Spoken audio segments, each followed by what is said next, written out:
बढ़ चलते हैं कुछ कमोडिटीज की तरफ। यहाँ पर बात करें तो ईटीएफ्स के बारे में आज सबसे पहले जानकारी हासिल करेंगे। जून 2026 में निवेशकों ने एक बार फिर से गोल्ड ईटीएफ में जमकर के पैसा लगाया है। एमपी के मुताबिक जून में गोल्ड ईटीएफ में 3,446 करोड़ रुपए का निवेश आया, जबकि मई में इन फंड्स में 725 करोड़ रुपए निकाले गए थे। यानी कि सिर्फ एक महीने में इन्वेस्टमेंट में जो है वो 570% से ज्यादा की बढ़ोतरी हमें देखने को मिली है। सर, गोल्ड ईटीएफ्स को लेकर के आपका क्या व्यू रहेगा? इन्वेस्ट कर सकते हैं अभी?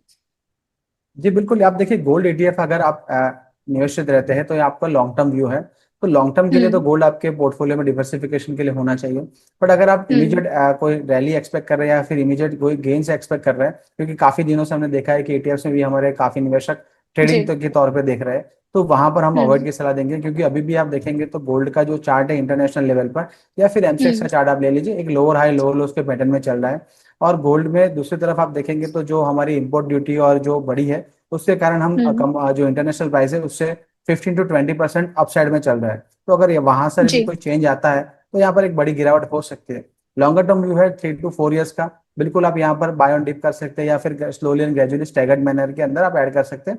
अगर मोमेंटम के लिए करना है तो मुझे अभी भी लग रहा है यहाँ पर एक लोअर हाई लोअर लो उसके पैटर्न दिख रहा है। 1,40,000 के नीचे अगर क्लोजिंग मिलती है गोल्ड के अंदर तो यहाँ पर हमें वन हम्म। लाख थर्टी एट थाउजेंड के लेवल पे देखने को मिल सकते हैं। एक डाउन साइड पॉसिबल है। ठीक है, इसके अलावा सिल्वर ईटीएफ की बात करें सर, इस पर आपका व्यू क्या रहेगा? किन लेवल्स पे एंट्री की जा सकती है? जी बिल्कुल। देखिए, सिल्वर में भी वो आप देखेंगे तो यहाँ पर भी करेक्शन चल रहा है।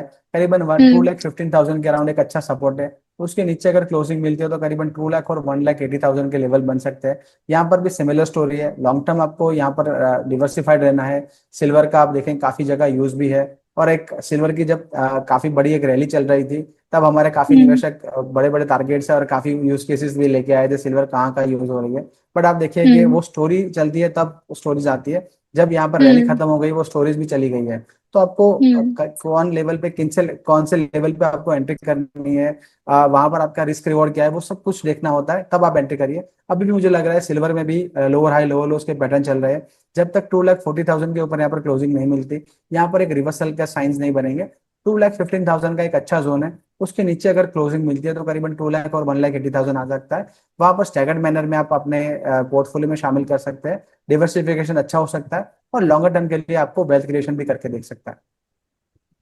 ठीक है, इसके अलावा अगर हम बात करें गोल्ड की एमसीएक्स पर प्राइसेस की, 1,43,480 के भाव पर जो है वो गोल्ड ट्रेड करता हुआ नजर आया एमसीएक्स में। वहीं अगर हम कॉमेक्स की बात करें तो अंतरराष्ट्रीय बाजार में $4,128 के आसपास गोल्ड की कीमतें देखने को मिली है। ऐसे में सर, अगर किसी को फिजिकल फॉर्म में बाय करना है, क्योंकि अब देखें तो नेक्स्ट मंथ से कुछ कुछ हमारे हिंदुओं में जो होते हैं त्योहार होते हैं, फेस्टिवल्स होते हैं, उनकी भी कुछ शुरुआत होने वाली है। लोग इंटरेस्ट तो रखते हैं खरीदारी करने के लिए, तो फिजिकल फॉर्म में किन भाव पर जो है खरीदारी की जाए? 1,40,000 1,38,000 आप देखेंगे तो वहां पर काफी अच्छी जोन है। अगर एमसेक्स में वहां पर आ रहा है तो आप बिल्कुल अब फिजिकली या डिजिटली आप गोल्ड खरीद सकते हैं। आपके पोर्टफोलियो में हम्म। शामिल कर वहां पर एक अच्छा सपोर्ट दिख रहा है। सिल्वर में करीबन 2,15,000 से लेकर 2 लाख का एक जोन है, वहां पर आप फिजिकल फॉर्म में खरीद के आपके पास रख सकते हैं। वो अच्छे जोन दिख रहे हैं यहाँ पर। ठीक है, फिजिकल फॉर्म में खरीदारी करनी है तो इन लेवल्स को आप देख करके चल सकते हैं। इसके अलावा एल्यूमिनियम की स्टोरी सर आपको आगे के लिए क्या लग रही है? जिस तरीके का हम कुछ स्टॉक्स पे भी बात कर रहे थे जो रनअप हमें देखने को मिला था, कल एक रिपोर्ट भी आई थी वेदांता एल्यूमिनियम को लेकर के। ऐसे में स्पेसिफिकली एल्यूमिनियम की बात करें मेटल स्पेस में, आपका व्यू इस काउंटर पर माफ कीजिएगा, एल्यूमिनियम पर क्या बन रहा है?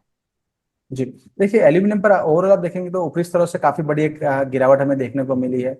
यहाँ पर आप दो हम्म। चीजें आप देखेंगे उरुषि जी, वहां पर आप देखेंगे तो जो डॉलर इंडेक्स है करीबन 102 के अराउंड आ चुका था। 99 के जोन में जी। चल रहा था, वहां से काफी बड़ी एक रैली देखने को मिली। और कमूमन डॉलर इंडेक्स जब स्ट्रांग होता है तो यहाँ पर इनवर्स कोरिलेशन होता है कमोडिटीज के साथ। तो हमें जी। मेटल्स के सारे शेयरों में एक प्रॉफिट बुकिंग देखने को मिलेगी। और आप देखेंगे तो काफी बड़ी गिरावट आ चुकी है। अभी भी आप देखेंगे तो एक ओवरसोल्ड जोन से यहाँ पर एक बाउंस आया है। अभी भी सैलन राइज हो सकता है। मैट एल्यूमिनियम पर अभी भी हमें लग रहा है बॉटम आउट नहीं हुआ है। बट लॉन्गर टर्म स्टोरी आप हम्म। देखेंगे तो एल्यूमिनियम की काफी पॉजिटिव है, क्योंकि एआई के अंदर डेटा सेंटर्स के अंदर काफी यूज है एल्यूमिनियम का। और हम्म। हम्म। लास्ट जो डेकेड था वो स्टील का था। अब जो डेकेड है वो एल्यूमिनियम का हो सकता है, हमें ऐसा लग रहा है। तो बिल्कुल लोअर जी। स्तर अगर मिल रहा है, कंसिडरेशन हो गया होने के बाद प्राइस स्टेबिलाईज होते हैं उसके बाद यहाँ पर एंट्री की जा सकती है। पर्टिकुलरली वेदांत एल्यूमिनियम की बात करें हम इसी स्टॉक के अंदर काफी पॉजिटिव है। 420 से लेकर 440 के अच्छे जोन है, वहां पर आप एंट्री कर सकते हैं। और यहाँ से अगर रिवर्सल आता है तो करीबन 525 550 के टारगेट वेदांत एल्यूमिनियम में बन सकते हैं। चलिए ठीक है। अब आज हम पहले बात कर लेते हैं नेचुरल गैस के बारे में, क्योंकि कल क्लोजिंग में आते आते नेचुरल गैस आया था 279 के लेवल्स पे जो है वो ट्रेड हुआ नेचुरल गैस। इसमें क्या रणनीति आगे के लिए होनी चाहिए सर? 288 का हाई लगाया था। जी, 295 290 के जोन में काफी अच्छा सपोर्ट था नेचुरल गैस का। ऊपर की तरफ आप देखेंगे तो जब हमने हम्म। बाई कॉल दिया था यहाँ पर, तो हम्म। 330 के टारगेट्स दिए थे, वो 330 के टारगेट अचीव होते दिखे। अब यहाँ पर एक हम्म। ब्रेकडाउन है 290 के नीचे, तो अभी तो हम यहाँ पर बाई नहीं करेंगे। और अगर ट्रेलिंग स्टॉप लॉस भी था वो कट ही चुका है। तो अगर यहाँ पर हम्म। अगर थोड़ी और गिरावट बढ़ सकती है, करीबन 240 45 के जोन में एक अच्छा सपोर्ट है। तब तक यहाँ पर सेल ऑन राइज किया जा सकता है। अगर यहाँ पर जो ये अगर बाउंस आता है करीबन 280 85 के जोन में अगर आता है, 295 के स्टॉप लॉस के साथ यहाँ पर सेल ऑन राइज कर सकते हैं। 295 का स्टॉप लॉस रखेंगे और नीचे की तरफ 260 65 के यहाँ पर टारगेट बन सकता है। ठीक है।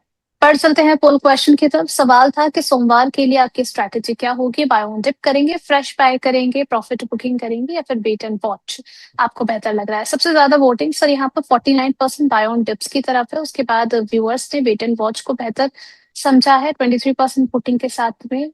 उसके अलावा फ्रेश बाइंग की तरफ 21% वोटिंग देखने को मिली है एंड 7% प्रॉफिट बुकिंग की तरफ लोगों का रुझान देखने को मिला है। आप किस तरफ जा रहे हैं? सोमवार के लिए स्ट्रैटेजी क्या होनी चाहिए? जी बिल्कुल, हमारे जो निवेशक है काफी अब समझदार हो चुके हैं। और जो स्ट्रेटेजी उन्होंने बताई है बाइंग की, जो हमारी भी स्ट्रेटेजी वही है, क्योंकि मार्केट के अंदर काफी अच्छे मोमेंटम है। अगर बाय ऑन डिप आप कर सकते हैं 24,000 के अराउंड, काफी अच्छे सपोर्ट से नीचे की तरफ, यहाँ पर बाय ऑन डिप की स्ट्रेटेजी होनी चाहिए।